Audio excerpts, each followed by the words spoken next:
સરકારી તંત્રની ગુનાહિત બેદરકારી અને શાસકોની ભ્રષ્ટાચારનું સંવર્ધનવાળી નીતિના પરિણામે ખુલ્લી વરસાદી ગટર લાઇનમાં પડી ગયેલા બાળકના દુઃખદ મૃત્યુની ઘટનાનું પુનરાવર્તન અટકાવવા જવાબદારો સામે સાપરાધ મનુષ્યવધનો ગુનો નામજોગ નોંધી મૃતકના પરિવારને ન્યાય અપાવવા માંગ કરાઈ છે. આમ આદમી પાર્ટી દ્વારા સુરત કલેક્ટરને અપાયેલા આવેદનપત્રમાં જણાવાયું હતું કે સુરત મહાનગરપાલિકાના રાંદેર ઝોનમાં સમાવિષ્ટ છાપરાભાઠા વરિયાવ રોડ પર આવેલા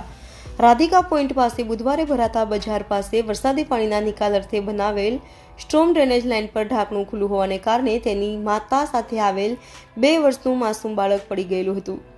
જેને બચાવવા તેમની બાજુમાંથી પસાર થતી રાહદારી દ્વારા પ્રયત્ન કરવામાં આવ્યા, પરંતુ વરસાદી લાઇન તથા શિયાળાની ઋતુ હોવા છતાં સ્ટ્રોમ ડ્રેનેજ લાઇનમાંથી 6 ફૂટ સુધીનું મળમૂત્ર સહિતનું ગંદુ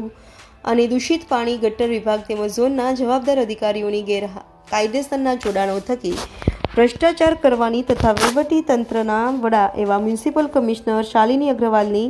અને તાનાશાહી શાસકોની આવા ભ્રષ્ટ તેમજ બેજવાબદાર અધિકારીઓને છાવરવાની તેમજ ચેપ્ટર પ્રોવાઇઝોના નામે પ્રેરક બળ પૂરું પાડવાની રહેલી છે, જેને લઈ નિર્દોષ પરિવારનું બાળક ગત 3 દાયકાથી ભાજપ શાસકો અને કુંભકર્ણની નિંદ્રામાં પોઢી ગયેલ વહીવટી તંત્રની ભ્રષ્ટાચારીઓને સુનિયોજિત રીતે છાવરવાની સંગઠિત રીતે ચલાવવામાં આવી રહેલી તુમાખી ભરી નીતિનો કરુણ શિકાર થયો છે, જેથી ગટર વિભાગ રાંદેર ઝોનના જવાબદાર અધિકારીઓ સહિત વહીવટી તંત્રના વડા તરીકે શાલિની અગ્રવાલ અને ભાજપ શાસકો આ બાળકના કરુણ રીતે થયેલ મૃત્યુમાં સરખી રીતે જવાબદાર છે, ત્યારે તમામ સામે ફરજમાં ગંભીર પ્રકારની ભૂલ તેમજ ભ્રષ્ટાચારીઓની છાવરવાની નીતિ બદલ સાપરાધ મનુષ્યવધનો ગુનો દાખલ કરવા સહિત તમામ અધિકારીઓને તપાસ પૂર્ણ થાય ત્યાં સુધી સસ્પેન્શન હેઠળ મુક્તિને ભવિષ્યમાં બીજા કોઈ બાળક અથવા પ્રજાજનનું શાસકો તથા સરકારી તંત્રની સંગઠિત ગુનાહિત ભ્રષ્ટાચારી નીતિનો શિકાર ન થાય તે હેતુસર નિષ્પક્ષ તપાસ કરીને દાખલારૂપ સજા કરાવવા માંગ કરી હતી.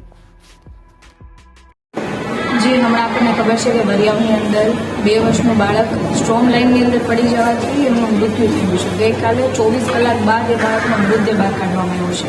અને ત્યારબાદ ખરેખર કાયદેસરની કાર્યવાહી કરવાના બદલે માત્ર ને માત્ર નાના કહેવાય ને કે ભાઈ મોટા મગરમાં છૂટી જાય, નાની માછલીઓ ફસાઈ જાય, એવી રીતના નાના અધિકારીઓને શોકોઝ નોટિસ આપવામાં આવી છે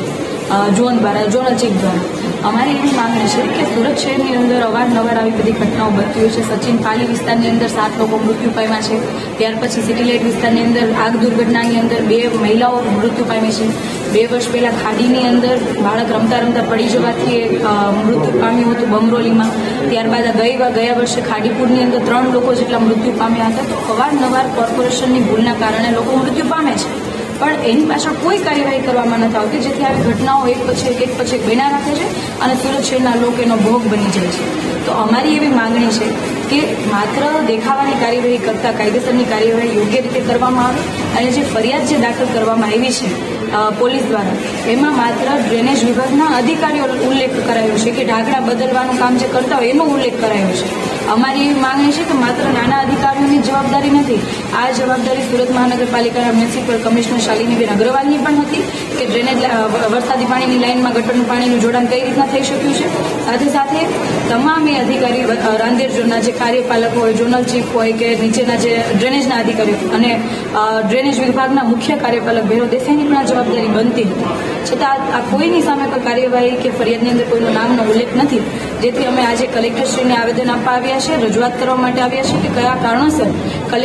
મ્યુનિસિપલ કમિશનરશ્રી આ તમામ જે જવાબદાર અધિકારીઓનો ઉલ્લેખ આ પોલીસ ફરિયાદની અંદર કરવામાં નથી આવ્યો. અમારી માંગણી છે કે માનવવધનો ગુનો જે મ્યુનિસિપલ કમિશનર સહિત તમામ અધિકારીઓ ઉપર નોંધવામાં આવે એ અમારી માંગણી છે, જેથી ભવિષ્યની અંદર આવી કોઈ દુર્ઘટના ના બને.